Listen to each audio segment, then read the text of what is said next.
Эрүүл мэндийн салбарын хөгжил хөтөлбөр 5 төсөл үзүүлж байна.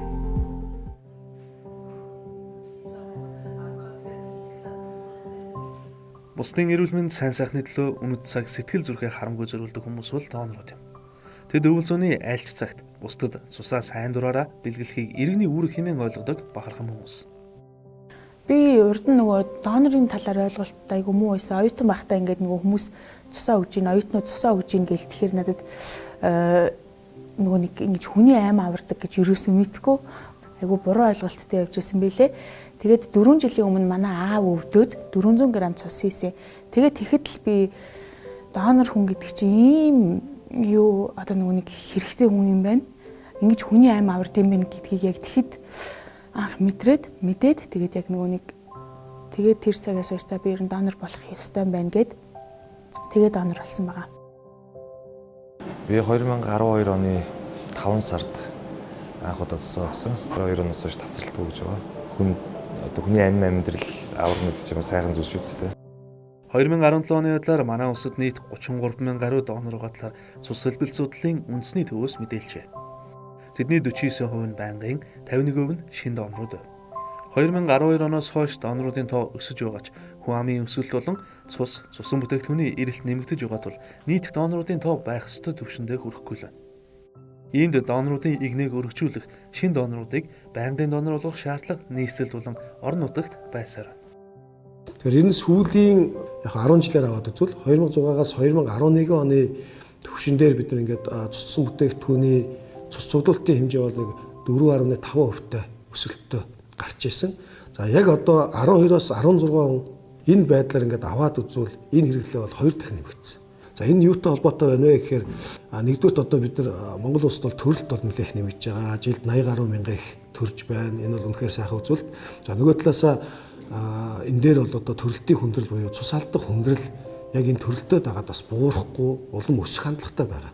За нөгөө талаас нь аваад үзвэл өнөөдөр бид нар янз янзын гэмтлийн шалтгаантай зүйлүүд бол бас нэлээд өсөх хандлагатай байгаад байна. За мөн одоо өвчлөлийн байдлыг аваад үзвэл ялангуяа одоо бид нар энэ хавдрын өвчлүүд бол их залуужж байна.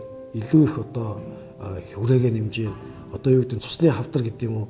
Цуссан бүтээгдэхүүний хэрэглээ бол одоо үнэхээр нэмэгдэх нэг гол хүчин зүйл болж байна. Дэлхийн эрүүл мэндийн байгууллагаас зөвлөснөөр хөгжиж буй орны нийт хүн амын 1.5% нь байнгын донор болж бусаддаа цусаа бэлгэлснээр тухайн улс шаардлагатай цусан бүтээгдэхүүнээ нөөцлөнө. 2017 оны байдлаар энэ үзүүлэлт манай улсад дөнгөж 1.1, Улаанбаатар хотод 1.8% таа ч гэсэн донор байх бүрэн боломжтой. Би аль болох олон цусаа өгөх тусам би олон хүнд амьдрал бэлэглэнэ. Тийм учраас л хүндэт донор болно гэдгсэн зорилго тавьсан тэгэл явж байгаа. Цусаа бэлгэлснээр бусдад амьдрал бэлгэлээ зогсохгүй. Доноруудын эрүүл мэндэд ч эерэг нөлөөтэй. Цус бэлгэлсний дараа хэдхэн цагийн дотор донорын цусны эзлэх хүн хэвийн байдалд орж өдөр тутмын ажиллаа хийх боломжтой болдог. Донорын цус идэвхтэй түлжин цусны урсгал чин эсвэл орж бодисын солилцоо идэвхждэг. Цус шингэрч улмаар зүрхэнд очих ачаалал багасах давуу талтай. Толгой эргэж ч юм нэг тийм сөрөг үр дагавар ерөнхийдөө бол за донор хүнд бол байдаггүй. За тогтмол цусаа бэлгэлэх нь бас их ач тустай. Зүрх судасны өвчин болоод тархины цус харвалт, хавдрын өвчнүүд бол бага байдаг тогтмол цусаа бэлгэлж байгаа доноруудын хувьд. За ингэснээрээ зүрх судасны систем бодисын солилцоонд бол эерэг нөлөө үзүүлдэг. Бусдын эрүүл мэнд элэг хүтэн амьдралын төлөө донорууд цусаа бэлгэлсээр тэдний ханиулсан цусыг гэмтэл их налхас төрөх эмнэлгүүд төлөнхийн төв 3 дугаар шатлалын томоохон эмнэлгүүд өдөр бүр ашиглан яаралтай тусламж хэрэгтэй олон мянган өвчтнийг авардаг. Олон гэр бүл элэг бүтэн эрүүл сарвал инээмсэглэл дүүрэн амьдрах боломжийг донорууд л олгож байна. Би одоо 23 настай.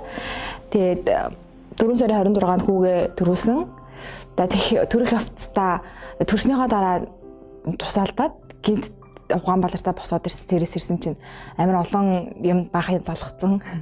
Тэгээд тусаалтсан байсан. Төрдөг тэрэгэн дээр явсан, өрөөнд очсон.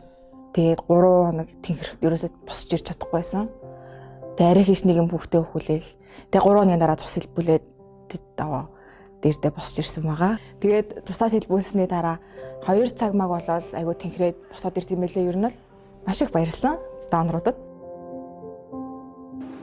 Өнгөрсөн онд нийслэлийн төрөх эмнэлгүүд 2407, аймгийн амарчих газруудад нийт 3604 нэгж цусан бүтээгдэхүүнийг эхчүүдэд сэлбэжээ. Жирэмсний хожим үеийн хордлогот хавантай, даралт нь ихсэн, эсвэл багассан зэрэг олон шалтгааны улмаас эхчүүд цус алддаг байна. Хэр хэмжээний цус алдснаа сайн мэдэхгүй. Ямар ч байсан нэм ууттай цус идэг ш тэрийг 3 ширхгийг илгүүлсэн. Хүний ям аврахад хитгэн ормол хангалттай. Хэрвээ та цусаа бэлгэлэхээр шийдсэн бол Улаанбаатар хот дахь цус сэлбэлт судлалын үндэсний төвийн цус цуглуулах хэсэгт Баянгол, Сүхбаатар, Баянзүрх, Багнуур, Налах дүүрэгт цусны төвүүд 14 цаг хүртэл доноруудыг хүлээн авч байна. Харин та орон нутгийн иргэн бол аймгийн нэгдсэн эмнэлгийн цусны салбар төвд өдөр бүр 8:30-аас 13 цаг 30 минутын хооронд цус цуглуулж байна. Мөн хар хорин, зүүн хараа, замын үүд, тусан зингэл, Ховд аймгийн Булган сумын эмнэлэг цусны салбар төвүүд ажиллаж байна. Сургууль дээр юу яадаг ш донор болоод чигээд цусны төвөөс ирдэг штэ. Тэгэл хүмүүс хоочрлол би нэг тоодаггүйсэн яг өмнөдөө л тэгсэн чинь үнэхээр хүнд хэрэгтэй зүйл байд юм бэлээ. Хин нэг үнэ амиг бол үнэхээр авардаг юм бэлээ. Амжтай бие биенээ хайрлаа. Бусдад амьдрал бэлгэлээ. Хүний амин амьдрал бэлгэлнэ гэдэг чинь том буян. Өөрөөр их бахархдаг шүү дээ. Донор одоо цусаа өгөх боломжтой хүний тоонд орж байгаа одоо маш их баярлалаа. Боломжтой бүх эрүүл сайхан залуучууд манд донор болоосаа гэж хүсэж байна.